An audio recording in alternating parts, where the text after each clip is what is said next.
Hello, and welcome to the Old Farm Bus Podcast. This is the back of the bus session. Didn't get this on music.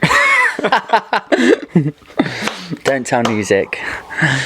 Hello and welcome to the Old Farm Bus Back of the Bus Sessions podcast. Today I've got a new mate with me. I've never done this take before. What a lie. I just didn't press play and we're back again. Take two. Joel Black, you're on the bus. Hello everyone. Yeah! You're never supposed to tell him about that, are you? You're supposed to pretend that you did it all professional. Yes. Straight in. When I used to gig in a duo with my cousin, he'd be really bad for shouting out when he made a mistake when we was playing. Oh, that is annoying though. Yeah. I mean, I'd do it as well, but he just like literally hit his guitar strings and just let go of the chords. But sometimes, particularly in my field, like poetry, Yeah. when you let people know, oh, I've messed up there, they wouldn't know. They don't know your words, so you're in your head, and you go, oh, I should have put that in. Sorry, everyone. And you're apologising when they're all in the flow of it, so it interrupts it a little bit. Yeah. But things like this, I listen to a lot of podcasts myself, and I love it when they're just honest and own their mistakes. You see behind the curtain a little bit. Yeah. I think a lot of guests that have been on here as well know I've made this mistake twice where I've literally not pressed play. So sorry, Charlie Kirby. Now you for 3 minutes. I took 3 minutes of your life, but right. I've made little mistakes now and then. Yeah. And when you own it, it's just laughable, isn't it? Yeah. It's like having a bit of fun at yourself. Can we confirm? Is the audio recording? It's all running, baby. Are you sure? The audio's on. Right, okay. 100%. You check now. Yes, it's happening. Okay. You're in a podcast. Let's do this. You've been in a podcast prior to this. Was that during lockdown? Yes, it was last. Or was it when lockdown got laxed? Too many hours. It was relaxed, but I think it was going back up again. The cases were flying back up again. It was October. We filmed it, I think. No, November. They just squoze you in. Squoze me in, yeah. Quick, get Joel in. We need a podcast for the next lockdown. And I think it went out February. It was quite a while before they released it. But yeah, so that was with music and that was like... I really enjoyed it. Thank you very much. That is the reason you're on the bus today. Oh, I know, you messaged me after that, yeah. And straight away, it was just a great conversation. Yeah. I liked how you were both putting yourself forward, but then like you just told me, behind the curtains, it was all edited. Yeah, exactly, You're actually crazy. Well, yeah, it's not like this, it's not long form, it's like a snappy interview thing. Yeah. And when I was filming it, or after I filmed it, I said to Sam who edits it, mate, I'm sorry, you've got a lot to edit here because I do ramble on. But you're going on tangents. Oh, mate, I just said some weird stuff about... I try and analogize songwriting, and I did it. I can remember, you know, when you're preparing for interview, thinking, how am I going to describe that? And I spoke about when you're writing a song, you get the nugget of the idea, and it kind of comes to you not when you're... If I think I'm going to go sit down and write a song, particularly the melodies and the chords, it will never sound good. It'll be okay, but it'll never be perfect. But if I'm just doing something else, but I've got a guitar in my hands or a keyboard, I'll start to play something without even thinking about it. It's like you're just a conduit for the music. Do you know what I mean? Yeah. And it's your subconscious, I think, playing it. But anyway, when I've got that initial... kind of few chords and melody, I'll record that on my phone, and then that's a bit like an archaeologist when they find a finger sticking up out of the ground, like a mummified finger or something. They can be like, well, I can go and have a coffee now because I know it's there. Yeah, dude. But I said that a lot better. How your brain operates. I said that a lot better then. Yeah. When I was doing it on the day for music, I was really nervous, so I was just jabbering on. So none of that got included. Oh, dude. Yeah. Were you a bit gutted to watch it back and you thought, you know what, I've articulated myself in the most perfect way I've ever done? I didn't. So when I watched it, I was glad they like put it quite nicely. I said to Sam, you've made me sound like not an idiot there, so I'm quite happy with that. There's barely any times that I've had to touch podcasts up or edit them out. Okay. Maybe just a couple for myself. Right, okay. And it was the early days on, and it was particularly with words that are like buzzwords that you get stuck on. Do you know when you do an interview and then you can keep going, so I sort of felt like I'm a bit like that, like you've got them buzzwords that you keep sticking on, like the crutch. I watched one and I thought, I've done a whole minute sentence and not said anything. That's funny because I once went to volunteer for a radio station, Area Wash Sound. Okay. As a presenter. And yeah, when you do that, you have to record demo tapes. So I was doing a show, and I listened back to it, and I kept going, and they asked me to host a show like quite quickly, and I'd listen back to my demo tape. I was like, definitely not.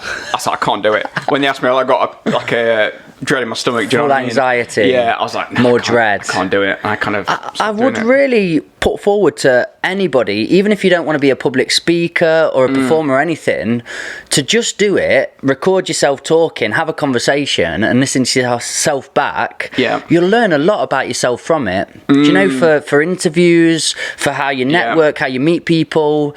It's really helped me in my pursuits of everything I'm doing. Yeah. I'm quite conscious of it, and not over-conscious, but I'm just very aware of when I'm overdoing it. Yeah, because what I tend to do is, if you know someone who's maybe not the most self-aware person, and you notice traits in their dialogue and stuff like that, and you think, do I do that? And I just have no idea I do it. Do you know what I mean? Like phrases you use over and over again. Yeah. That you probably do.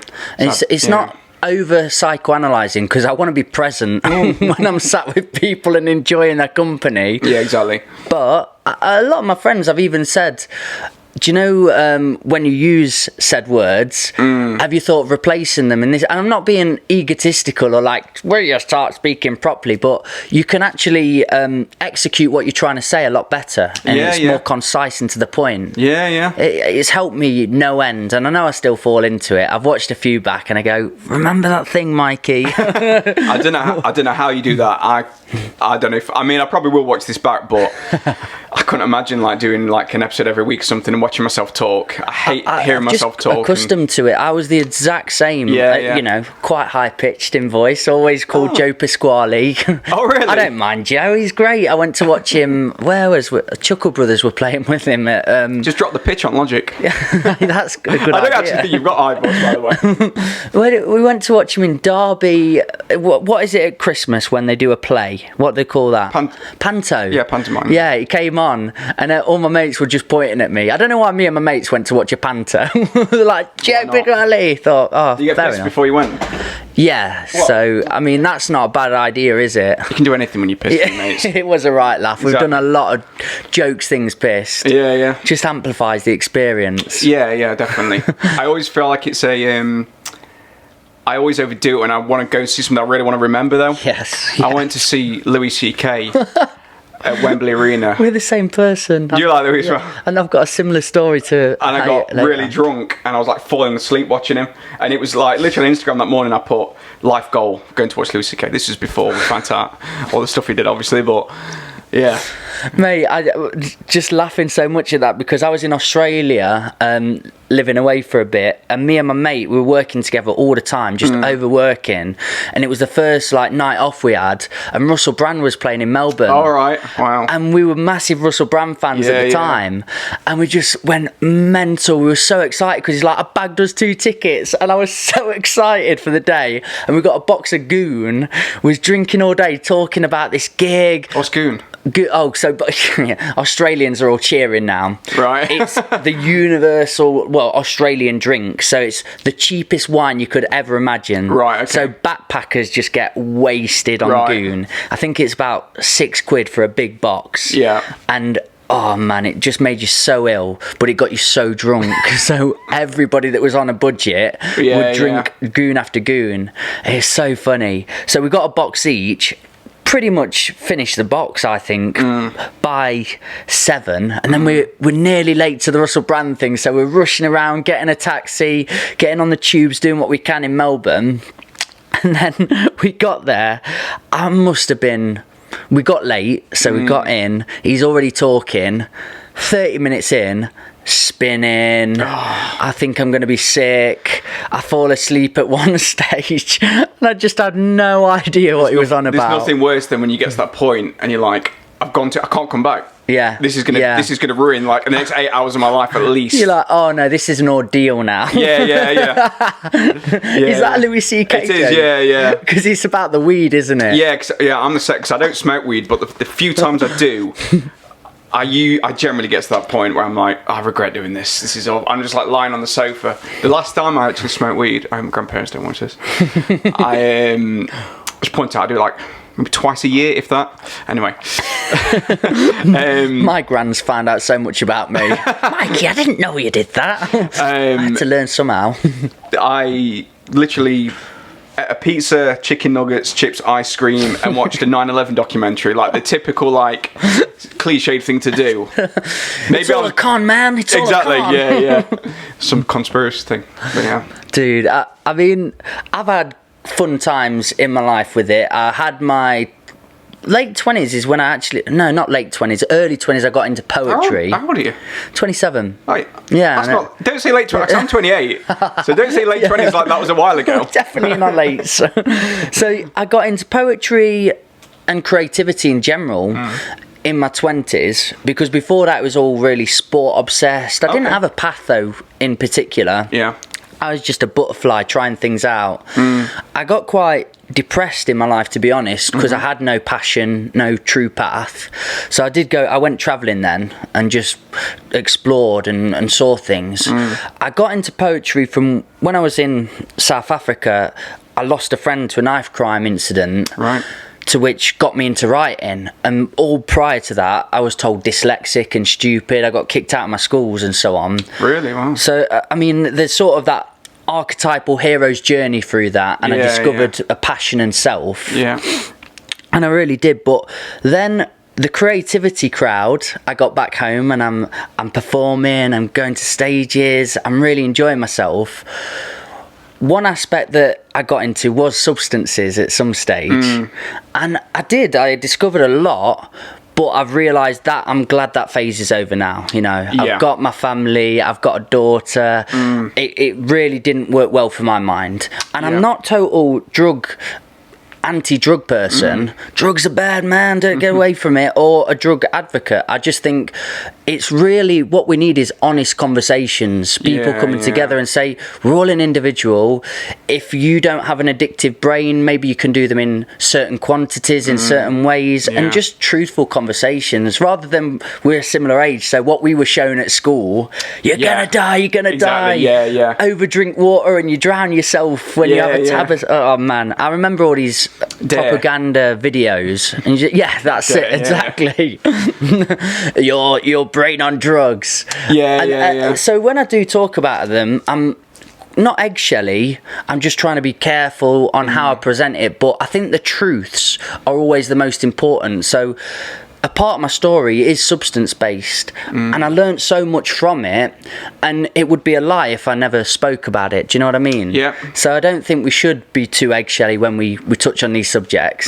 It's just always saying a bit of a disclaimer. I'm not advocating this, I'm not pushing it forward, I'm just saying this is my experience and this is what I went through. But I honestly, truthfully, without what I had in my life, I typed in, I'll be very honest, easiest ways to die. I was that low. I was suicidal. I was just ready to go.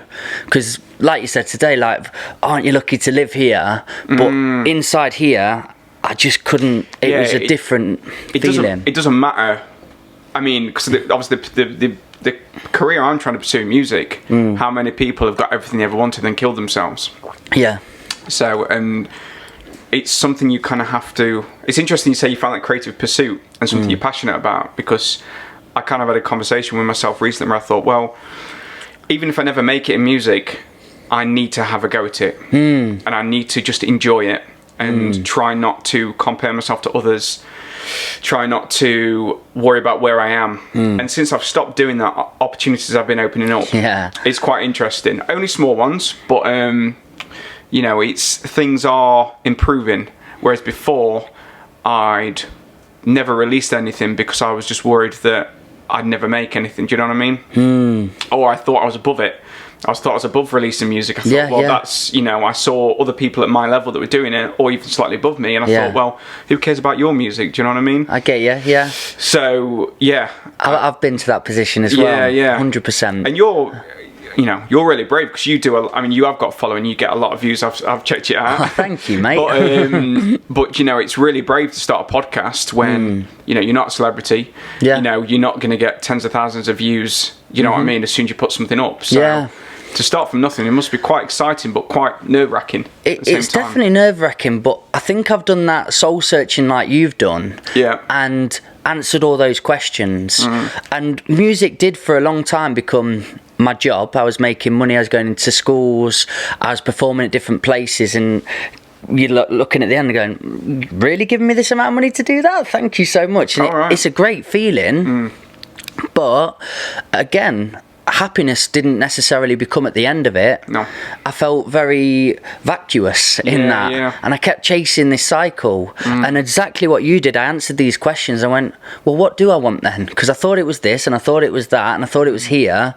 And it was, I just want that enjoyment. I want that passion. So I've turned it more into a passion project now. Again, I've put things in place where we put on gigs here. Yeah. I can still go into schools when I feel fit and want to. I spin plates. Yeah. But truthfully, I've just gone, do you know what? I just want to love it again. I just want to make a video here and there, put it out, not look at the views, not look at anything. And I completely agree with you. That, therefore, the byproduct is you become more successful in that way. Because I feel people feel that authenticity in you. Yeah. They feel that honesty. Whereas it can become quite contrived and saturated when you push it too much or you're really pursuing it. I think turn it to play, collaborate, meet people, network. Yeah. And that's where all the opportunities start coming from and arising. I think it's tricky. It's easier than it's ever been before. So the minute, like, you know, at one point, me and you would never have the opportunity to broadcast to, you know, potentially millions of people, or everyone on the planet, well, not everyone on the planet, you know, those with the internet connection. But at the same time, you've now got to build an online persona. And if you don't, in the music industry, they don't care. Yeah. Unless magically you're getting thousands and thousands of followers just if you post once a month, magically. But if you're not posting every day, do you know what I mean? Yeah, I've heard that from a few people in the industry that says you've got to have a big following. You've got to be doing this every day. So then I'm like, I know a lot of artists feel this. They overthink what they're putting up. Like I'm a rock musician, essentially indie rock. So do I want to put up videos of me and my cats cooking dinner? Do you know what I mean? So other stuff I'm passionate about, or jiu-jitsu or whatever, you know. Or do I want to make it look like this cool kind of persona that in the 60s and the 70s, all you knew of David Bowie or the Beatles were what was broadcast on TV. Yeah. So you never saw into their private lives. But, and it's, I don't know, that's something I overthink a lot. But then, there's not that much cool stuff happening in the minute, so there's not much rock and roll stuff I can put on my Instagram. Do you know what I mean? So then you try throw your TV out the window. Look at it. So then I'm like stressing over like making content. I'm sitting doing covers, and I'll rush them out. I'll put them up and think my voice doesn't sound great on that. I'll take it back down. It's such a minefield. It really is. So I put up on social media the other day. If social media was deleted tomorrow, how would you feel? Everyone put great. Really? Yeah. Or not bothered. Yeah. And another artist who's like a bit bigger than me said I'd be so relieved. And I put, I know exactly how you feel. It's a very good philosophical question for new age thinking, isn't it? Yeah. How would you survive, feel, act without it? I mean, I love these conversations because they're very nuanced. Yes. They're very balanced. Yeah. A lot of people speak in absolutes and truths. So it's a really bad thing or it's a really good thing. Yeah. And I think if you take control of it and it's not in control of you, you can make it into something really beautiful. Because I look through it with great nostalgia, real love for what I've done. I try and create a lot of things and not hold it too close to my ego and just put it out there if I'm proud. And I had a little moment the other day looking through my own, probably sound ego there, but own YouTube. Just smiling, just going, I'm really proud, man. I'm so happy with what I've created. Yeah. And that's the feeling I ache for and pang for, is that feeling of pride in self. So that's what social medias have done for me, or YouTube and certain platforms, is give me my own portfolio and CV. That's a good, and to be honest, a few of the opportunities I've had, well, like me being sat here right today, because you've seen me, because I post it online. If I'd never have done that, you probably wouldn't have asked me on. And there's been a few opportunities that arise from me singing on Instagram and stuff. Like tomorrow, I don't know if I should say this, it'll probably be okay. I'm going to Rothwell to record a Frank Sinatra song. Wow. For their Strangers in the Night, one of his songs is Love 50 years old on 23rd of April. Yeah. So. And they're using his mic, well, not his mic, but the same mic that was used from the 50s. Wow. So that's a nice bit of marketing for me. It's great to be in a recording studio, do you know what I mean? Of course. So, and then when that comes out, that's more content to put up, and it's going to be professionally filmed. So it's just kind of slowly snowballing it. I mean, none of this is resulting in any kind of good streams or anything like that already. But, you know, it's still fun. It's just having opportunities. A lot of people maybe have a spiritual way of thinking and believe. Have you heard of The Secret, or did you watch that when there was like a documentary come out and everyone went mental? And it's Is that about recent? It was a year ago, I think, and it caught on. It was quite trendy. Right. But I kind of believe in the idea towards it, and even if it's not real, it probably works in your life, and it's the intentions you put out there. So if you put intention into the universe and ask for something, that's what you're likely to get back. And even if you live with that philosophy and it's a part of you, what you regiment into you, opportunities just come. You've got to get out there. You've got to put your face in places. You've got to move it. But as long as you're doing it in a really genuine way and a loving way and a happy way, the real stuff starts coming to you. So it's just being busy. It's just moving. I love being busy. I can't sit still. I'm the same. I really can't. And again, I've done so much recently where everyone comes to me. I've had so many friends go, do you ever just sit still? What's up with you? I have thought that watching you, because I went onto your Instagram and you do a video production company thing? Yeah, camera mic action. Yeah, and then you've got this, and then you do events at this place, and then you're doing like you're doing your poetry and your like spoken word stuff. I think a big part of it, in truth, man, is I've got an addict brain. Right. So when I was saying about substances, I knew who I was. I soul searched and realised I could not maintain that. I was just going to fall down into them paths you see people where they die very young. So I had to channel it somewhere else. And that just became into either creativity or doing business or whatever it could be. I had to utilise that. So I think if people work themselves out and know what they operate on, how they operate, and what their sort of best parts are, best traits, utilise them and build from that. So mine, would most people see as a negative, is I'm an addict or having an addict's brain, and I've turned that into sort of a positive, I suppose. Yeah. So you've got to build on them. Do you know what I mean? Yeah, I know exactly what you mean. I was thinking as well, with what we're talking about and views and so on, a lot of people do say, oh, it's just views mean nothing, they're shit, or oh, views are everything, in that very absolute way. You see, we were talking about sport. I've done my ACL, so I've ruptured ACL, MCL. Jesus. I used to be really What into sport. Boxing, Okay. love my football. I've tried MMA and UFC, but because I had such a high stance, the guys were just kicking my legs to shreds. I remember just limping home one day thinking, I don't think I can do that anymore. But I love the grappling, so we'll get into BJJ. Okay, yeah. But for me, because I had a purpose, I was really into it and I loved it. And now, because I can't really compete in any which way, the sport side of things, other than just looking good aesthetically, I've got no purpose to go do it. So same with my music and same with my creativity, the views just give me a little bit more purpose. Yeah, exactly. It's a fun game for me. Sure. I'm not chasing an infinite number, going, I wonder how far we can push it. But I've sort of hit an idea of, I'd like 5k 10k up there and get a few hundred likes, and let's see if I can beat that next time. So it's just building up purposes into what you do, and not being led by it. Yeah, exactly. It's you can look at it both ways, because like an artist like I don't know, it's such an old reference, it might look old, but Justin Bieber, say. I was going to say, go old, man. I'm oldie goldie. Brings out, I mean, he's just brought out a new thing, hasn't he? But he'll release a record, and I've got a record, he'll release a song or an album, and it'll get hundreds of thousands of streams, or millions of streams, billions of streams, and you can objectively look at that and say, well, that's been co-written by a team of songwriters. Yeah. That's not art. So it is true, you can't judge something purely by the merit of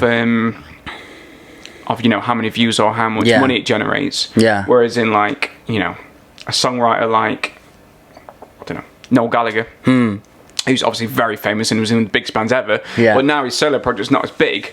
But I'd argue with anyone that his stuff's a lot more, got a lot more merit than something that Justin Bieber would put out. Do you know what I mean? Yeah.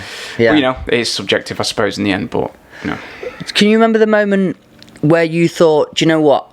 I really want music to be more than a passion project. I do want it to be my living. Oh, man, I've been doing this so long. I started playing guitar when I was 10. I watched School of Rock. And I'm starting right from the beginning, I'm sorry. No, that's great. This is going to be a long one, this is. I want to hear it all. I watched, there's a kid in it called Zach Mooneyham who plays like... I know him. Smoke, Yeah. It's a fictional character, I hate to break it to you. He plays like Smoke on the Water, Highway to Hell. And I just didn't know kids could play electric guitar. I was like, what? And my dad plays guitar, my uncle plays guitar, my granddad plays guitar. Wow. So I was like, Dad, can you teach me? So he taught me. And then I got to about 14 and I started listening to like the Beatles, Oasis, Arctic Monkeys. And up until then I was diehard AC/DC. I still love them, but I couldn't sing like you can't, like Bon Scott or Brian Johnson. So I had to like navigate to more indie. It was easier to sing, tweak it, and I couldn't play guitar like Angus Young. But so yeah, from that age I started writing music at 14. And it's like the first thing in my life that I've ever took to naturally. Playing guitar, if I do say so myself, playing guitar, I'm pretty average at. Singing, I'm pretty average at. But songwriting, like, I just find it very easy. And I always have done. So, in a way, it wasn't like... It's not like I thought, I want to make money of this because I'm going to make lots of money. If I get successful at it, it's like, I can't not do it. Yeah. Every time I pick up my guitar, I start writing, or the most euphoric feeling I get is when I start writing a new song. I've got like 3 recordings on my phone at the minute that I know are going to be good songs, and there's no better feeling than that. Yeah. So yeah, I'd say I was in bands when I was like 18, 20, 23. I was in like 3 different bands, and I just never tried hard. Yeah. We just used to get drunk. We'd stop trying. I don't know, just play, when you play into a room with 7 people. Yeah. Or sometimes no one. Sometimes the other band. Yeah. You're like, okay, so I think my music's good. Yeah. No one else gives a shit. Why am I doing this? But I think the turning point now is that I'm getting to that age where I'm like, okay, I do need to try now. Because, I'm having a baby. Nice. Congratulations, thank you. my brother. Nice work. I decided before, I knew I was having a baby, that I was going to really start trying, but... I'm getting married. I kept getting told off for saying I'm having a baby. Why? Like, no, your partner's having the baby. Well, yeah. She's technically giving birth. I always used to say it and people would tell me off. I don't know how to say it otherwise. I think that's okay, but I don't like when people say we're pregnant. Yeah. I like, no, don't take that away from the woman. She's going through like the real struggle of it. So yeah, I don't know, just recently I've just thought, I just need to do it, and I need to try properly. I need to invest money into it. Yeah. So I've got like have you got the Monzo Bank? Have you heard of it? Similar to Sterling, I've got Starling Bank. It's where you can break your bank account into little pots. Similar then. Yeah. So I've got like a music pot which I just put a certain amount in every month. Brilliant. So then if I need guitar strings, if I need a new guitar, a new amp. Not like I've got enough in there at the minute to buy those things, but do you know what I mean? Or rehearsal time, studio time, there's always some money to go to. Brilliant. So I'm not spending it on, I don't know what else I would spend on. A set of kitchen knives or something. I don't know. No, it is nice to have a nice set of kitchen knives though. It is, I bought a new one yesterday and I've never had so much joy cutting up chicken. But yeah, I know exactly what you're saying in that front. And I mean... Can you be quite frivolous with money, or have you always been quite good at sort of being frugal? And... I'm very good. I'm very cautious with money. I don't have any. I never had a loan, other than my phone. Yeah. Never had a credit card. I'm very careful. I'm very old-fashioned. Spend what I have. Have you looked at doing a Patreon for yourself as well? Do you know, so your fans could Don't have any fans, mate. Honestly, I listened in to what you were doing, and I thought you were a lovely person. Thank you. I really enjoyed your music as well. Thank you, man. So it only takes a few eyes to go, oh, do you know what? I want to solely support that person and get a little tier system going. I'm sure people will be investing in it, and more than happy to help support. I love Patreon or certain websites that give that opportunity for artists now. Yeah. Whereas you're not getting paid 0.022% of a stream or whatever. Yeah. But you can get a full, this is what I believe my worth is. This is what I'm going to showcase to you. Do you want in on it? Do you know what? Maybe I'm definitely open to it at some point. Yeah. I think right now I need to build more of an audience. But yeah, and I was talking about podcasting earlier. I have thought about doing a podcast. I could totally see that, dude. Oh, honestly. bless you. Thank you. That's probably the bit where you get my £3 a month. What's Joe been up to? Yeah, but it's like, then I'm thinking, again, what I was overthinking things, am I distracting away from my music if I do that? But then do you ever watch Jordan Peterson? And he's talking about, I heard him talking to Russell Brand the other day about like... I love them together. They're great, aren't they? Yeah. Together, brilliant. He was talking about, he tied it in with having kids as well. He says the more things you take on, the better you get at doing them. Yes, I completely agree. So that's another thing I went in the back of my head, because, yeah, I think if I take enough on, you just get regimented with your time. And my girlfriend will argue I have way too much time on music at the minute. But yeah, so I've definitely thought about it. Some sort of music podcast or something. I truthfully think the world has has made a radical shift. Yeah. And for me, it's more about plate spinning. You know, back in our grandparents' era, where it's like you go to school, you go to university potentially, and if you don't, you get a job, and the job's till 50 to 60, and then you tail off.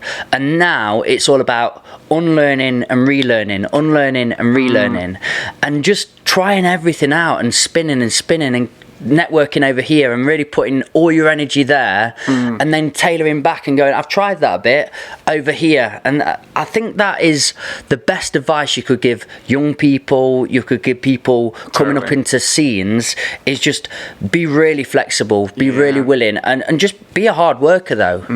Drill it into you that you're moving and constant. Mate, when my baby's born and it's growing up, my advice would be just do what you're passionate about. Yeah. You know, I fell into the trap of, my first proper job was at IKEA, and I was working my way up, trying to work my way up to the top. I became like management level in graphic design and stuff, and the amount of stress I put into that job for how little I got out of it, both financially and like fucking spiritually. Yeah. I was talking to a friend the other day, and the amount of arguments I had about stuff over like nonsense, with no offence, idiots. Yeah. Because in retail, a lot of people just hang about and they become made senior management, and then they're not. 90% of them aren't worth that role. So yeah, I'm babbling on now, but no, I feel you, man. I've worked in those positions. I worked at Thornton's. I did 2 weeks, and I walked out mid-shift. Really? I remember it so well. The problem for me is I built a bit of an idea up where, you know, whatever position you're in, smile and make the best of it. Do the best you can do. But the best for me there was I needed to keep chipper. So I wouldn't be dancing over the top on the aisles and giving it some shapes, but I would sort of be in a bit of a boogie. Yeah. Doing my job, I wasn't messing about, but I'd be talking as well. I remember the boss came over to me and screamed in my face, sort of that far away, and was like, "What are you doing?" Really? And then I was like, okay, so I'm poetically crying into a box of chocolates. Oh my God. But then, as I'm doing that, I start trying to talk again, just normally, not dancing, and people were so regimented and robotic, they wouldn't talk to you. Like, no, this is job now, this is job. And they've been there 20 years. I looked around and I just thought, no way, not a chance is this what I'm going to become. So, and not speaking higher than others, if they could do that, it just didn't fit me. So I just literally, I have to do everything very dramatic. I threw all the chocolates on the floor and stormed out. I needed some Rocky theme tune on. And I went and booked some tickets abroad after that. I was maybe a month later, I'm out with my best mate Jagger in Australia to go find myself. But yeah, I did that, and I do honestly believe there's a big correlation, isn't there? The leading cause of death in men and women, I saw this stat the other day, is suicide.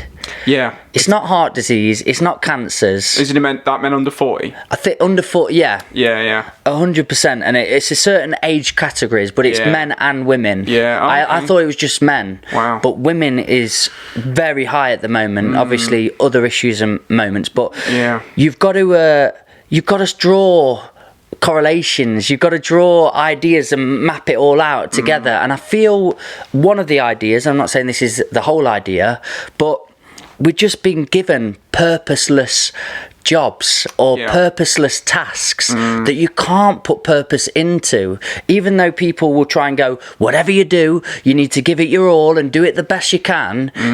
When you layer back and peel away a bit, go, what's this doing? For me at Thornton's, it was, I'm putting chocolates into packets. Right, what's that doing? Putting chocolates into shops. Right, what's that doing? Giving to an obese nation. What's that doing? Giving heart disease and killing people. Wow. That's where I'd go with it. Yeah. A little bit back and forth. This is nothing. What are we doing here? A robot can do this job. I need to be out there either teaching or helping people in need or creating something that people are going to listen to and feel a certain way from. Do you know what I mean? That's where purpose comes from.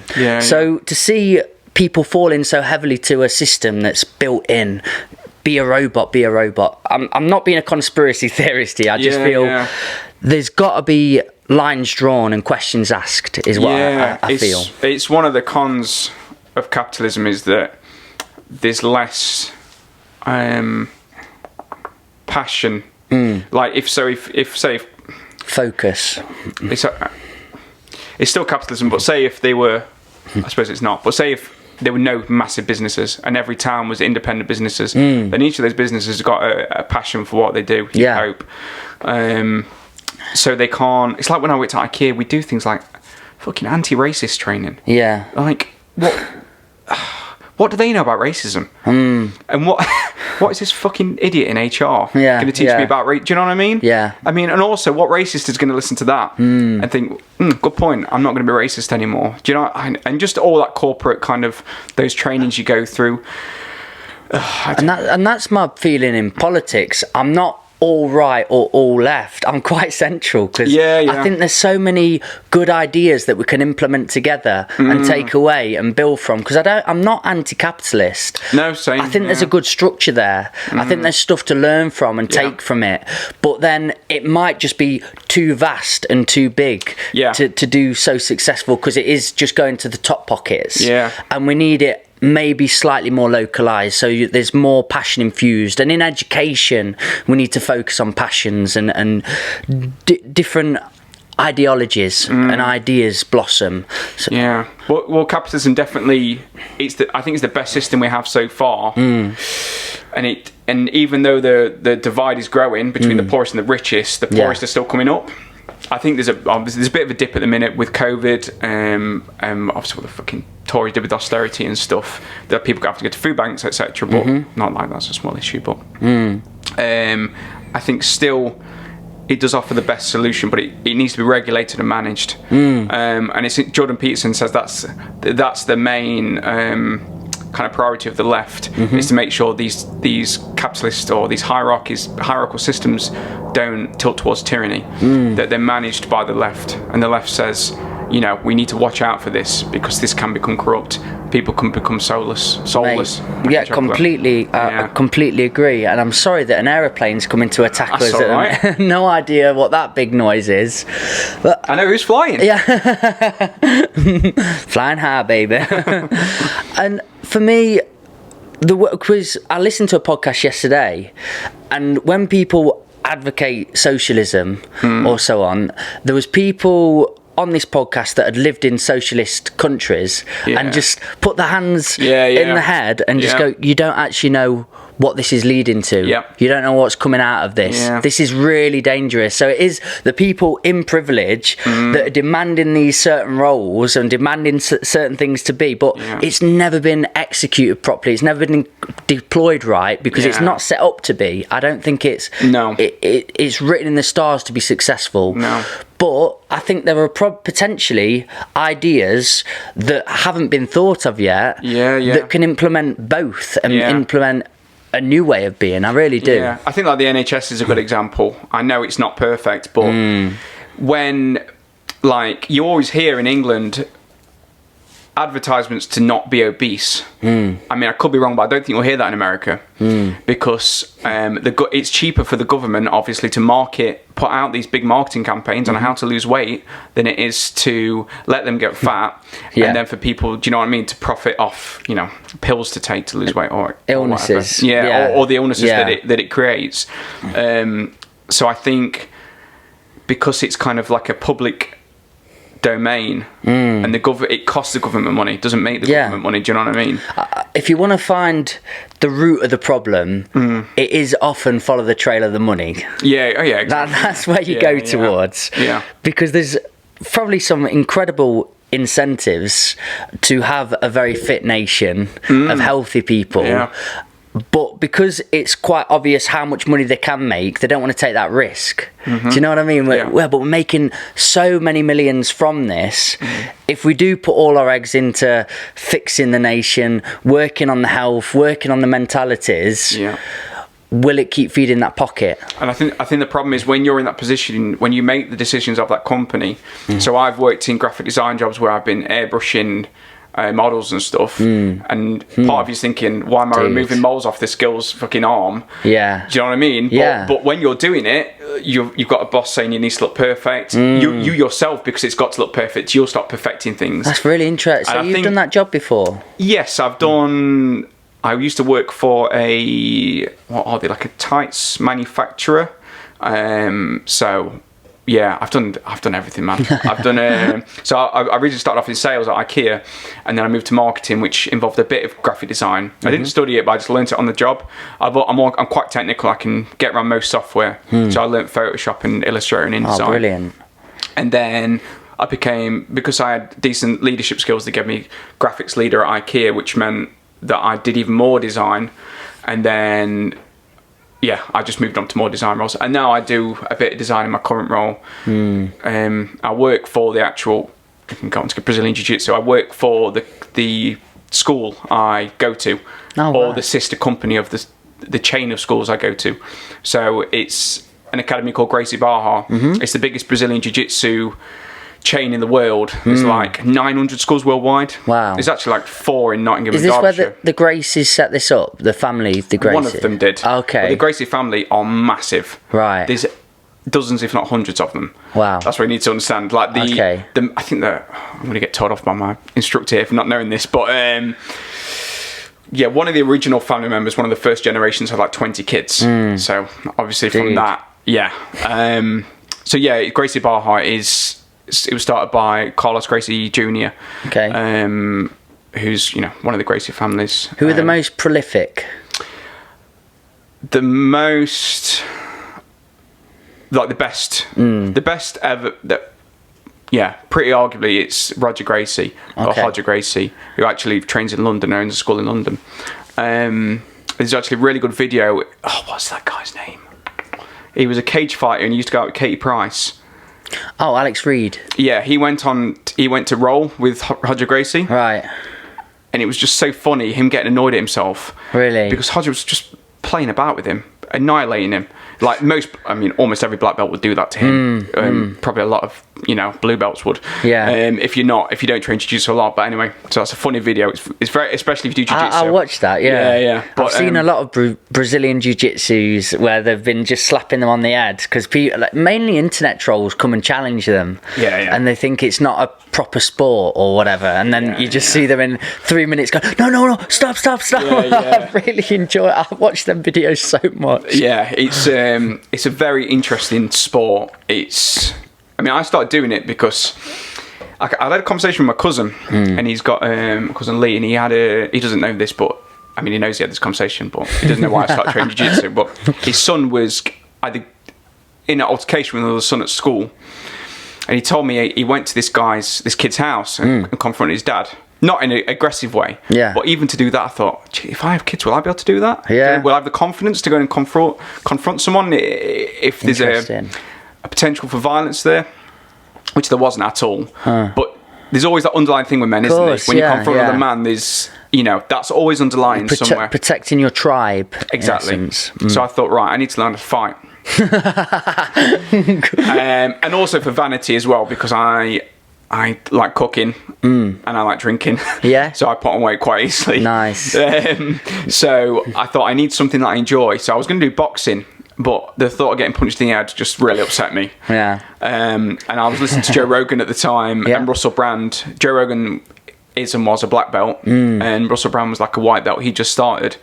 And that was a good chat. Listen to that one. Yes. Yeah. Lovely podcast, that. Yeah. So I thought, let's give it a go. And I fucking love it, man. I've never enjoyed sport in my life. I've always been bad at it. I'm not good at jiu-jitsu, but I'm addicted to it. Yeah. I can't do it at the minute, or they've just opened back up, actually. But, it's such a spiritual, physical, ego-testing experience, because... I was going to say, what's the spiritual side? And probably ego comes into it. I think it's just tied into the ego, really, because you get humbled so much, and it's very interesting. Like 7-year-old girl got you in locks. I mean, not quite that far, but like I've rolled with like 70-year-old lads who dead skinny, who have either put up a really good fight or mullered me, and the same level as me. Like technically, he's still a white belt like me. Yeah. And same again, I've wrestled with rugby players and I've tapped them. Nice. Do you know what I mean? Yeah, there's no great experience than having a top hand on somebody, but no more flattening experience than feeling absolutely helpless. Yeah. And that's really interesting what you say, to go through the polar. Have you thought about doing it? Yeah, 100%. I really am waiting for my knee operation. I'm desperate. It's been might need to get that sorted. 3 or 4 years. Right. So what's the problem with your knee? So the ligaments snapped. My ACL, the one that holds it all together. It's very common jiu-jitsu as well. Because of the twisting and turning, and it was in football. But I was running side by side someone. The ball was miles away, and he just knocked me off course, and my leg went the wrong way. Yeah. So that was. I think it partially teared it, but I didn't realise, and it kept giving way. But I carried on, so I was doing a lot of boxing still and football. So what does it mean you can't do? Just turning and twisting and pivoting movements. Because you're pain or you can't twist? It's really painful when it goes. It just locks out, so you're stuck with your knee locked, and then you've got to try and kick it back out because it's just stuck there. Right. So I think what they do is they take some of the hamstring away. Apparently you don't need that. Okay. And then they tie the part of the hamstring they take out back to the ACL and put that together. But my MCL's gone as well, so that's the side. Right. Because I overdid it. I just carried on. Yeah. And it was just a wear and tear over time, and then snapped eventually. Right. But it's a really bad injury. It's probably the worst you can do. A lot of sports athletes have ended their careers doing it. Jiu-jitsu. Yeah. Yeah. More so the competitors than is the athlete. It does happen to the average person. Definitely. Actually, my friend from the gym, she's Brazilian Jiu-Jitsu. What's her name? Or Lorna. I don't know. Yeah, she's awesome, really cool. But she had the operation done, so I keep weighing it up with her. But I'm on a massive waiting list because of Corona times and that. They're still doing. We called yesterday, and they're still doing 2019 cases and so on. So thought about getting it done private. I think so, but it's about $7,000. And honestly, I've probably just touched on that at the minute, nearly doing bits and bobs, but. I've got my baby, I look at the business, all those things, and I just have to be realistic and honest with what I can, because I did consider it, but I just can't warrant it. Yeah, that's fair I've got a game plan in my head. I'm 27 now, 28 next month, so May, so 28. Same year at school then. So yeah, exactly. I'm getting a similar vibe of personality too. But I think 28, I'm hopefully going to have it by 29, let's say. And then it's a year rehabilitation, really. Oh, is it? It takes a year. Jesus. So 30. I'm aiming for 30. Okay. And then I'm going back for it all. But I'm going to really train as well. Yeah. I think bit of five-a-side, probably not five-a-side. I think 11-a-side would be better. Yeah, because five-a-side's constant turning and twisting. But a big one for me was always boxing. I got into boxing. I enjoyed being punched in the face. It's just such a beautiful and graceful sport in its essence. It's so tactical. Yeah. And again, I just thought back in the day, young kid, get in there. And I think my trainer humbled me because he put me against somebody that had been going for like 5 or 6 years, but was half my age probably at the time. Yeah. Maybe about 14. Wow. And I went in and I'm trying to knock him out. This is supposed to be a spar. Yeah. And he just keeps picking me off and tiring me down. It's conditioning, isn't it? And by the end of it, I couldn't breathe. Yeah, exactly. I was like, I've got to get out. So that was a big humbler for me. Yeah. I love humbling sports. Yeah, jiu-jitsu, man. It's it's happened a few times where I've got like really pissed off with people, and you need to learn not to do that. Yeah. Like I've thrown people off me because it's usually when someone's bigger than me and better than me, and they go really hard. Yeah. You'll find it's better to always go as light as you can, because then you improve your technique. So I'm not strong anyway. I'm quite a small guy, but if you get some people that are really big and strong, and they'll start annihilating people just through strength, but when they come against like a blue belt or a purple belt, they'll get absolutely rinsed by him because they've not honed their technique. Yeah. Or someone bigger than them. That there is always someone bigger than you. You get taught that as well. Is it 90% technique in truth? I mean, I'm only a white belt, but there might be some people who do jiu-jitsu and think, what's that fucking white belt talking about? But yeah, it's definitely technique favours over strength. I mean, there is a limit. If you put a featherweight guy against a super heavyweight guy, and Say that though, I watched Gracie. I can't remember which one it was. Is there a Nixon Gracie? Hickson. Yeah, he's one of the best. They used to do in Japan like crazy fights. So it was like a midget would fight a really tall guy. Have you seen any of these? I think it was called. It was just the craziest stuff you could possibly watch. And there was one champion in Japan. It wasn't a Brazilian jiu-jitsu. It was just a mad cage fighter. But I think he was like 7 foot. People who know it will be screaming the name at me. And I can't say, I don't want to hash it up. But he was such a known character in Japan. And they put him against... Was he Japanese? Yeah. Okay. And he took on the Gracie family. I think he took on a few of them, but he lost. I think it was Hickson that he lost to, but don't absolutely quote me on it. And I'm really sorry, everybody. Yeah. I've got a new treadmill, and I watched all those fights with my TV in front of me. Have you seen the original UFC, the first one? Yeah. With Hoist Gracie. Yeah. So they put him forward because he was like an average build guy, quite small. Because they wanted to prove how good Brazilian jiu-jitsu was, or Gracie jiu-jitsu was called at the time. But yeah, that's so interesting, because you see a kickboxer who's not even that ripped. Yeah. He's slim, but he's not ripped. He goes against a sumo wrestler, and you're looking at thinking, that sumo wrestler's going to fucking annihilate him. And the kickboxer just boots him straight in the face, and his teeth go flying out, and it's over. And then you see, obviously, this ripped boxer going against Hoist Gracie. Yeah. And Hoist Gracie just chokes him out. Yeah, of course. Like nothing. Well, that's what I meant with that Japanese guy, because he's 7 foot, but also massive and tank. And he was just getting him into really weird positions that he couldn't get out of. It was all about that technique and using his body strength against him. So he'd like fall over, and that was it. It was fascinating to watch. Incredible. It's such an endless journey of learning. It's so technical. It's like the way you control someone it's fascinating when you start to learn it. And again, I'm right at the beginning, and I get my fucking neck yanked on every session. I mean, thing is, everyone does, even like, even if you get to like the stage of our school owner's a world champion black belt in the past, so he's the best in the school, but like, in time he's going to start getting challenged. So, or when he trains with other world champions, he gets tested. Do you know what I mean? So it doesn't matter who you are, you get humbled. Or on the way up, he got very humbled training 3 times a day. And what's good about it is no one kind of talks. I mean, obviously it does happen sometimes, but no one talks down to anyone in that sport, Yes, because you will yeah. always get humbled. You can course. you can talk down to someone, but then the next roll you're going to get fucking choked out. You're going to get armbarred. So when people do come in with egos, yeah. they learn quickly. Yeah. Does a good coach Yeah. try and pair them with somebody that they know not going to hurt them, but going to put them in their place a little bit? Yeah. That's good to see. Been, not because I was good, but I've been with people that are quite new, that are a lot bigger than me, and they've made a point of it.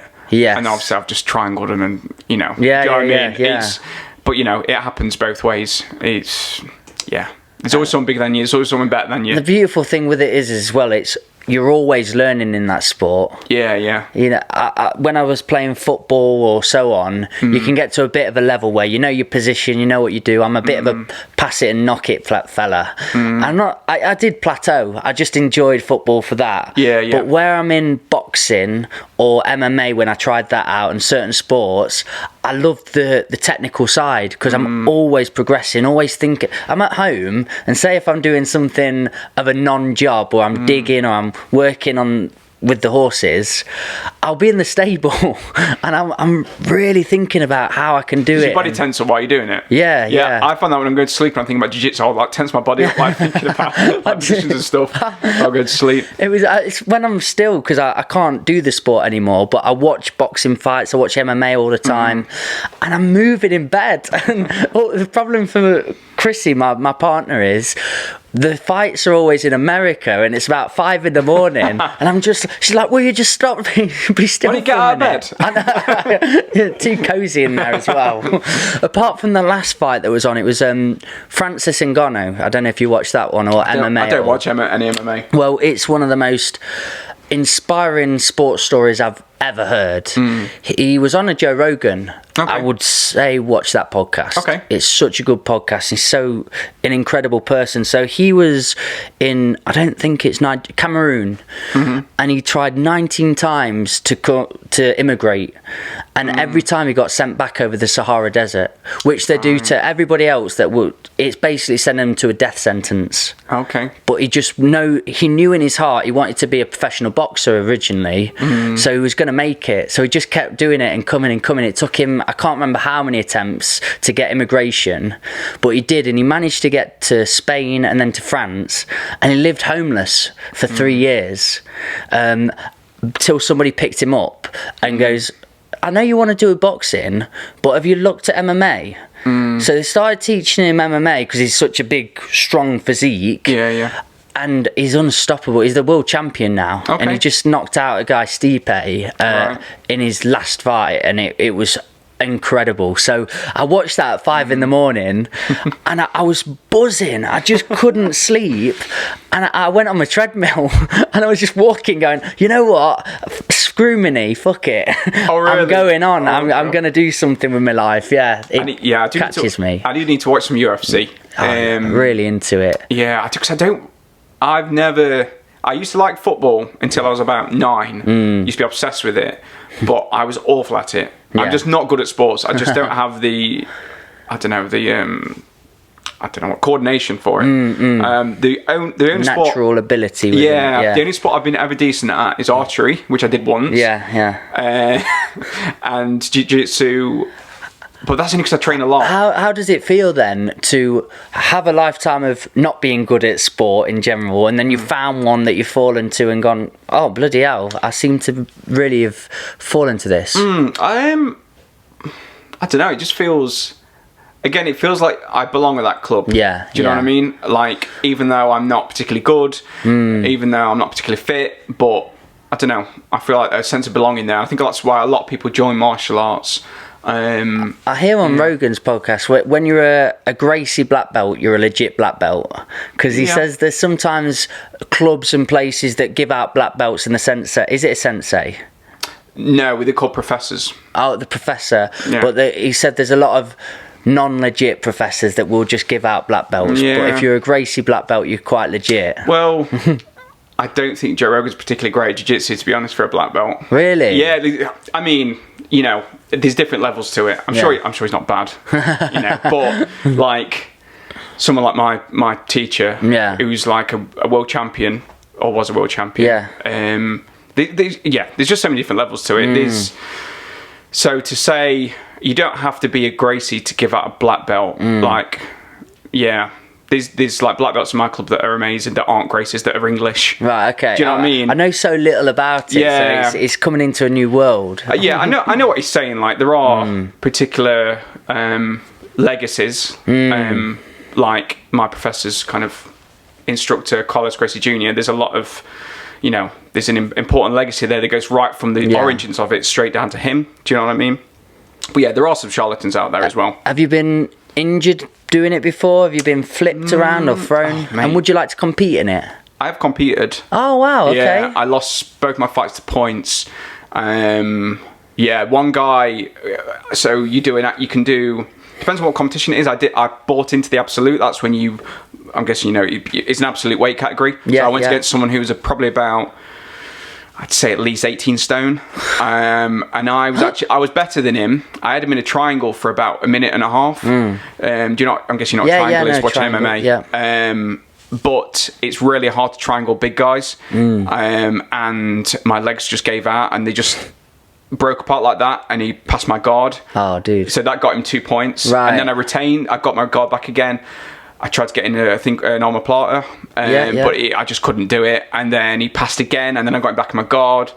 So, I lost that one. The second one, he was just better than me, but I really underestimated him because he was only like 5'6". Okay. This guy was. Yeah. So I thought, he's a little guy. Didn't occur to me it was in my weight category. Yeah. So he was 5'6" of like 80 kilos. Do you know what I mean? Exactly. And he just like barged past my guard, and I was like, oh, Jesus. Oh, wow. But yeah, so I've competed. What was the other question? I was just there was all the questions just thrown at you. It was mainly about the performance of it and where you were going with it. Do you think this is your forever sport? Yes, I think so. But I think I'll only compete if I'm doing very well at training. I wasn't doing very well enough to I'll definitely win. But I just wanted to try it. Yeah. Do you know what I mean? Having never done anything like that in my life, I just thought I just want to do it. Is the how they judge it? Is it quite accurate to what you felt, or do you think you came out on top at some point? No, the judgment was accurate. Yeah, they passed my guard, which is a point score. You have two options in jiu-jitsu. When you're competing, you either play top or bottom, really, or you try and. So what I do is I pull guard, and then you try and sweep the person or trip them, and then get on top, and that's 2 points, I think. Or you can get thrown to the ground, and they get 2 points, and then it's about passing the guard, getting his side control, getting it to mount, and then tapping them, or something like that. For boxing, it's always in heat. Do you know the judging in boxing? There are questions about the judging. But mine was pretty fair. I went into amateur boxing. I had quite a few bouts. Right. Not the greatest records, but my first one is because I was just such an aggressive fighter, so I never got hurt in an amateur fight, but I didn't really take it. I would think I would have done really well it's very different to amateur to professional. So professionals judge on totally different, how you're demanding the ring, how aggressive you are being. It's not so much point scoring, whereas amateur's all about the jab and being fast and moving and jabbing, and that wasn't really my game. I've got the Mike Tyson sort of just keep moving forward, demanding the ring, taking the centre of the ring and making them move. And I remember my first fight, I was 16, 17. Okay. And it was against a 28-year-old in the RAF. Oh, God. But same weight, obviously. Yeah. But he had his sort of man muscle. Yeah. And brain as well. Yeah, do you know exactly. What I mean? Yeah. But every shot I threw was basically an overhand right. I was trying to kill him. But that's what I do. I really did. I took quite a lot of people down there, family, friends, my coach, and ours was the last fight of the night because it was supposed to be a professional fight at the end, but it was a gypsy family, and didn't want it to be at the end, so they demanded it was moved to the middle, right? Which okay. was my fight. Just like, no, we're having it now. we're fighting. Okay. So they had their fight. So it was Tyson Fury's family, wasn't it? Yeah, close enough. And they got pushed to the middle. We went to the end, so I had to have. It was my first fight. I'm panicking. I'm sweating. I've got all my nerves, and then suddenly I'm waiting till 11 o'clock to actually fight. I do feel though that was one that I definitely won. There was two I really feel I won on, and I was told by everybody, you won that fight, but it was, again, me not taking into account how it was being judged and what on, and he was just more technical and jabby, and probably got a few, like, it's the point of the glove that it hits as well, which you get marked on. Oh really? Yeah, wow. It can be in amateur boxing. Yeah, you've got to hit them flush in a way, and I was just sort of bashing him about and moving him. Oh yeah. So yeah, the judges had their way of it, but yeah, I think when you're coming up and you're in an amateur sport, you've not got to look at the winning and losing so much of it. If you're building up to a professional, that's where you want to get to. Yeah, I mean, I'm not competitive in the slightest. I'm probably the least competitive person ever. I am. I don't know what. I think it might be because I was so bad at sports. I just got used to losing. Yeah. Do you know what I mean? So it just didn't bother me. Yeah. Like, trying to play football and stuff. I don't know why, man. I'm just bad at everything. I was the total opposite. My dad was a semi-pro footballer, so he's sort of drilled that into me of being good at your sport. So I was always all right at sport. And then I played rugby, was my first one I went into, and I played for Derby, which I was there when I was 8, and I played till I was 15, 16, and honestly, we lost 3 games in that whole existence. Oh, really? One to Norwich, one to Braintree, and one to when we went abroad. And it was really good teams, all academy teams. Yeah. So I played for them for ages, but then I didn't get any bigger, and all my mates started getting massive, and a couple went for England trials. Wow. Some playing now and went to Leicester Tigers. Oh, okay. All over, they were getting picked out.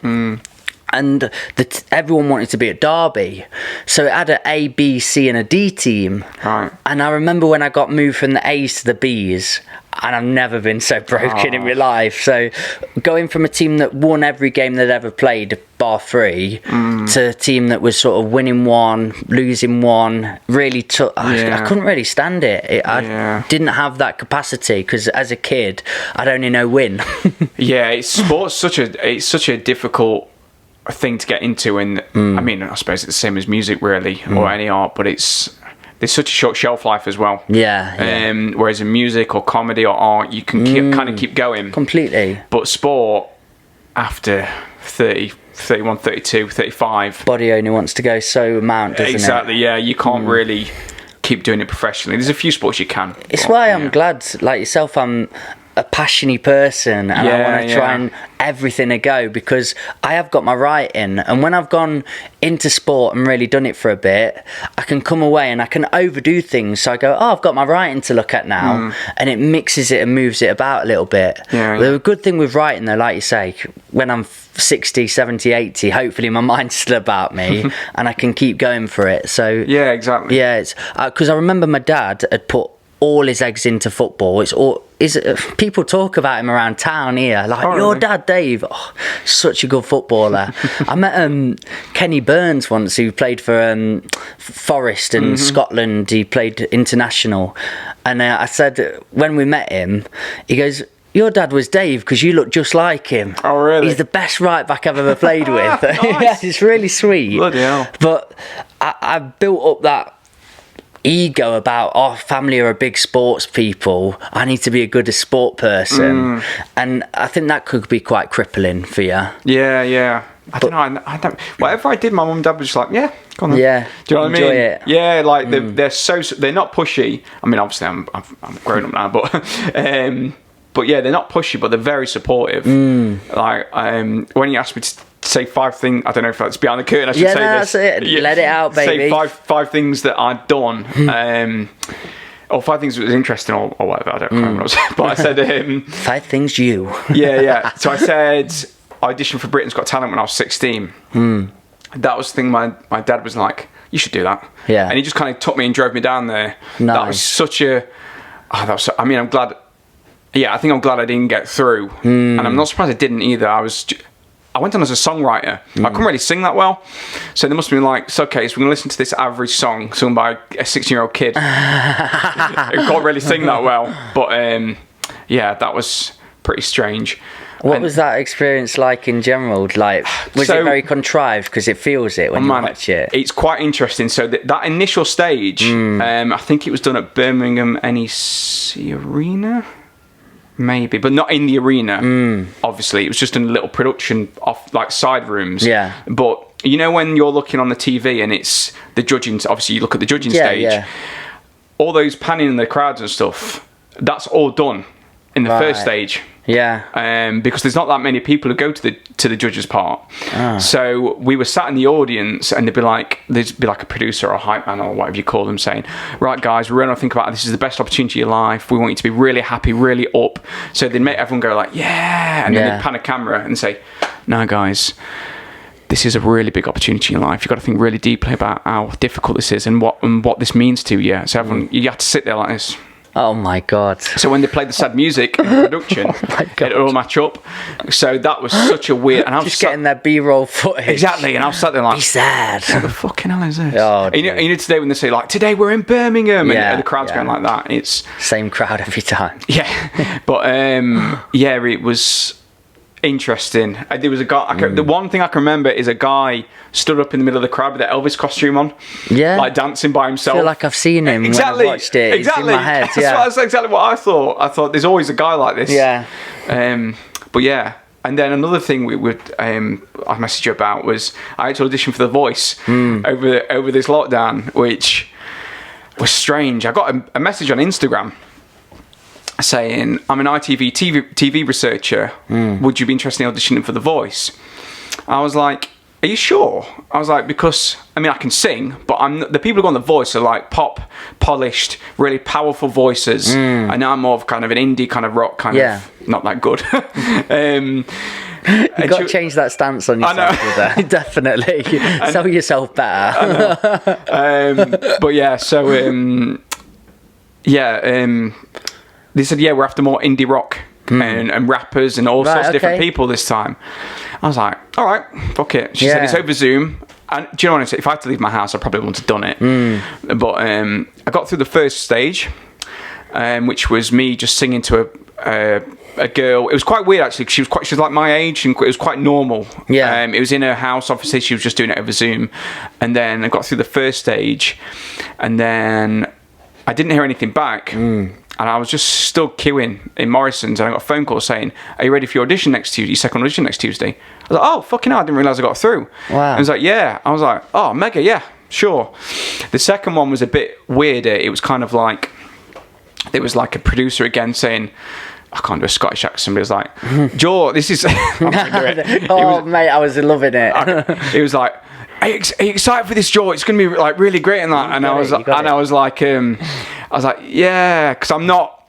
I don't know. I can't put show on your emotions off too much. Well, I'm just not. I don't know. I'm not a very get riled up. Yeah, I'm not very like overly expressionate, like happy kind of thing. Like if I go and watch gigs, I went to see the Manic Street Preachers at Splendour last year, and I was just kind of stood watching like this. And my mum went, "Are you all right?" Yeah. I was like, "Yeah, I'm having a great time." I was just nice. I think it's because, you know, when I heard Louis C.K. say this once about watching other comedians, you're not in the moment. It's kind of like you're looking at a painting and you're seeing what brushes and strokes they're using. Yes, do you know what I mean? You're kind of absorbing it in a different way. yeah, exactly. You kind of. But anyway, that's a side tangent. But yeah, so I went into that audition, and there was a guy and a girl. One was a vocal coach, and the other one was like a just another producer. But yeah, didn't get through that one. No, but, didn't go to plan. Did you feel it went well though? All right. I wasn't expecting to get through it all, mate, to be honest. It was because I say I'm not that sort of performer. I don't know how I deal with being on TV and being like having to kind of be something I'm not. My friend auditioned, who's got an amazing voice, and apparently the producers were saying to him, "Can you talk about your mum and dad splitting up?" Oh god. And he was like, "Nah, I'm not talking about that." Yeah. And he didn't get through. Yeah. Now maybe it's nothing to do with it, but he's got an astonishingly good voice. Big thing to do with it. Huge. They want their agendas meeting, don't they? Yeah, they want exactly. the narratives to be filled. Exactly. So me and Chrissy, not really into marriage personally. My sister's really into it. She's gonna have a massive wedding on here. Beautiful thing, got it all planned out. Right. Me and Chrissy have just had them discussions and go, it doesn't fuel us. I'm not. Yeah. It sounds like a nice day, but because I've seen so many people put all their energy into it, and it's this special archetypal perfect day, they think, I'm all right, I'm happy, I love you. We'll keep going to Airbnbs together and having special moments and celebrating our love together. But I'm not against marriage. But the moment we had an opportunity and we were an inch away from being married was because we were going to go on Don't Tell the Bride. Okay. So I went to IKEA and they came round. I was in marketing and I had to walk around with a potential couple, the groom. Wow. Because he was shopping for stuff. Yeah. And I had to kind of just chaperone them. Oh, mate. Yeah. Well, yeah, we put in an application and then got through that. Why did you do that? Just because hilarious. We'll do things if it's for shits and gigs. Right, okay. But also, there's a lot of money involved. Right. So, being out of truth, we would have got £15,000 for it. They all get paid a certain amount to put it on. And in honesty, for my mates, I was thinking, I can get my band to play, can pay my mates there, I can pay my mum and dad for the space. Okay. I was just thinking Robin Hood. Yeah. Fair enough. Absolutely true. So we got through that stage. Got through another stage where we had to send a little video of ourselves together, talking about what our marriage is going to be. Past that, met the producer, got through the last stage, which was me and my best men. So they met us. Did they ruin it for you? No, we smashed it again. So Okay. I made it into like proper films. I suppose a lot of people haven't got the luxury of being filmmakers. Yeah. But I really put my energy into it because I thought, this is money, guys. We're happening. Yeah. So we turned it into a really good production film. Oh, okay. And they wanted us. So the producer called us up and like, you are the guys, 100%. We want you for the next show. Like, we're ready for filming. We're going to do it. So we sat there and we're talking. As I'm laying everything off of what we want to do for the wedding, she just kept going, oh, you can't do that. Oh, you can't do that.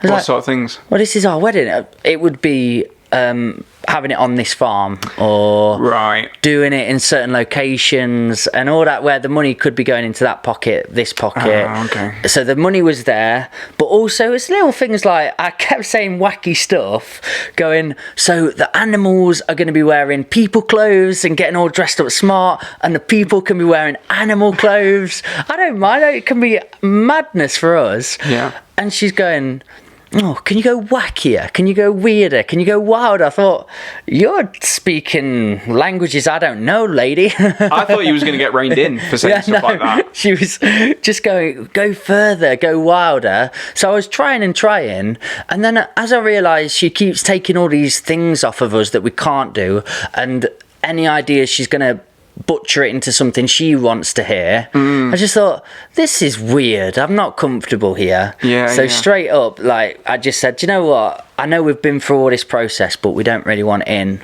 It's not for us. Okay. And so they were begging us. Oh, really? Yeah, honestly, for ages. I suppose because they've whittled everyone else away, haven't they? They've put it into they've that. Said no to them. They were like, no, we'll do this, do that, and I just took my pride or my principle and went, I don't feel like this is what we actually want, and we were backed out of it. But we were inches. It would have been a laugh. You see it all on TV, and the bride's crying her eyes out, and he's completely messed it all up, and you think, is this crocodile tears? Did you really think this was going to go successful for you? Exactly, yeah. It's just another show. So when I saw, like you say, the inner workings of TV, it puts you off watching it. It does, It really does. My dad went for Deal or No Deal. Okay. And he had to go to London, and they're doing all these daft games to sort of psychoanalyse how everyone's going to be. Right. And my dad's just too honest and lovely of a gentleman and just speaks his truth. And he wasn't,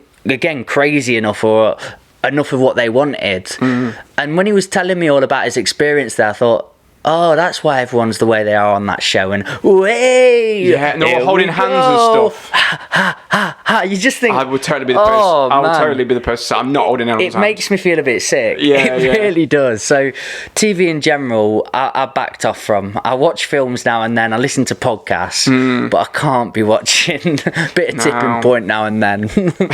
Just doesn't suit me. Yeah, I don't watch much anymore. I only watch TV with my missus, really. Yeah. She's like, come on, we've got this new drama to watch. I'm like, all right. Just, I don't like icky, fake things. It's wishy-washy. So I can never watch horror films. I just find them...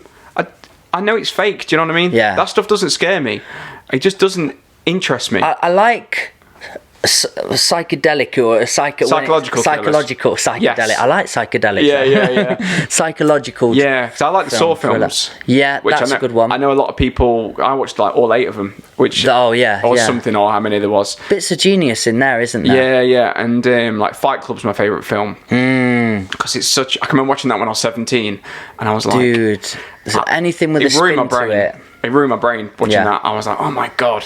And that's just a genuine mental illness that people are diagnosed with. Yeah. So the bipolar, schizophrenia. The one for me was Shutter Island. Have you seen that one?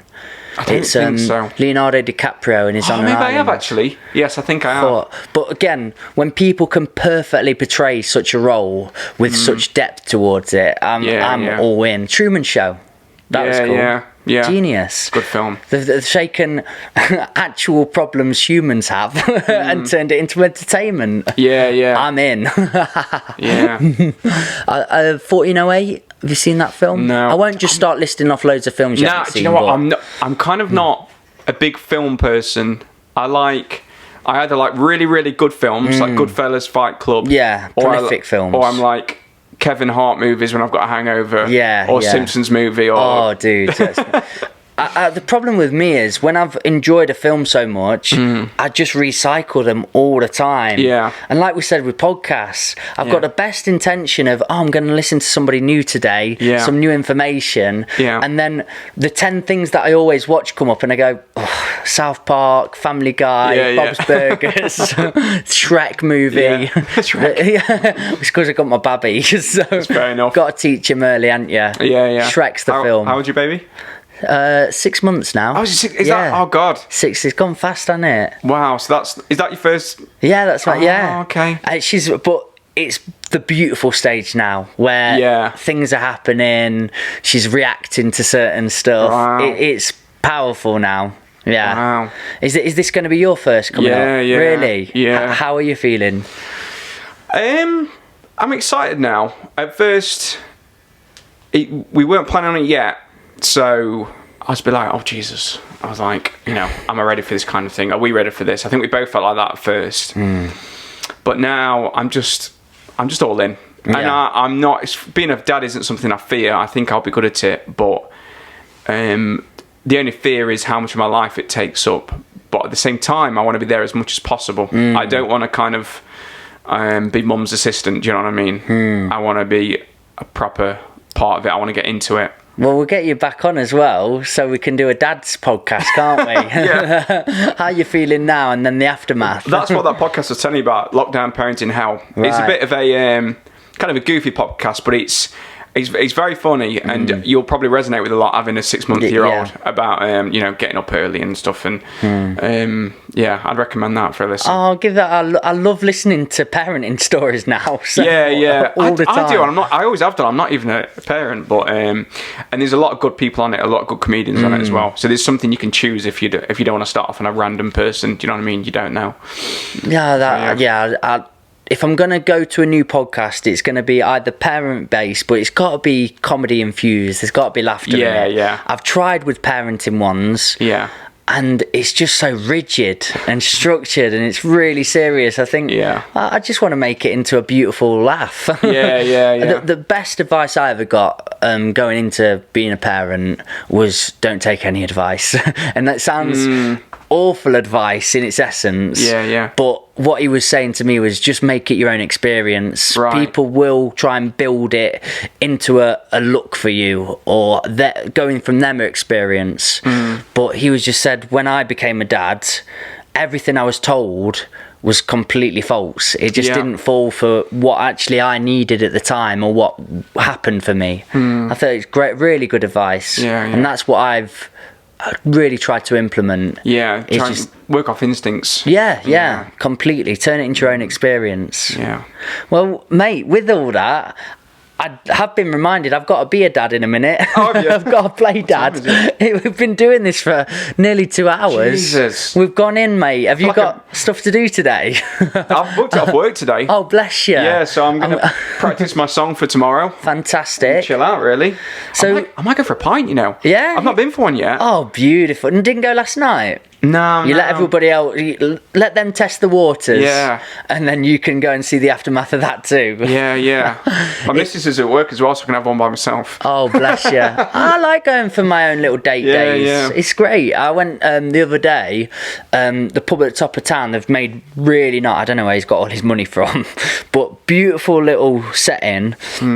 I just sat there, you could sit outside, and I just watched the world go past. Yeah. It was beautiful. It was the first time I got to spend time on my own for a long time. Yeah. I was really enjoying it. I don't want to say too much because Chris is going to watch this back and hit me on the head, but it was a lovely experience. Yeah. Date days with yourself. Beer. Yeah. Brilliant. So where can everybody find your stuff, man? Where you're based? So... Talk to this baby. So...